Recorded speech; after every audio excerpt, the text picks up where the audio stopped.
শিলিগুড়িতে পৌঁছে রুমে ব্যাগপত্র রেখে আমরা বেরিয়ে পড়েছিলাম হংকং মার্কেটের উদ্দেশ্যে। প্রথমে গিয়ে একটু কচুরি খেয়ে নিলাম, তারপর মার্কেটটা পুরো চারিদিকে ঘুরে দেখছিলাম। কিছু জিনিসও নিয়েছি, কি কি নিয়েছি সেটা তোমাদের বাড়িতে গিয়ে দেখাবো। মাঝে আবার ঠাকুরের একটু দর্শন হয়ে গেল, তারপর আবার একটু ঘোরা শুরু করলাম, কারণ মার্কেটটা অনেকটা বড় ছিল।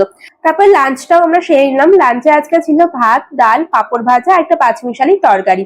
তো খেয়ে দিয়ে নিয়ে হোটেলে গিয়ে কিছুক্ষণ রেস্ট নিলাম।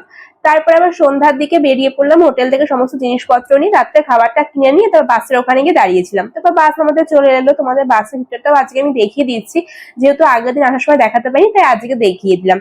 তারপর বাস ছেড়ে দিল। বাস ছেড়ে দেওয়ার পর ওখান থেকে আমাদের টিফিনও দিল, তবে সেটা আর আমরা খাইনি। একটু গল্প করার পর যেটা আমরা কিনে এনেছিলাম সেটাই খেয়ে আমরা ঘুমিয়ে পড়েছিলাম। আমাদের ওই ভোরবেলায় 4টে সাড়ে 4টের দিকে চাকদায় নেমে পড়ার কথা ছিল, কিন্তু ঘুম থেকে উঠে দেখলাম বাস অনেকটাই লেট করেছে, প্রায় 6টা 40 মতো বাজে, তখনও আমরা কৃষ্ণনগরে ছিলাম।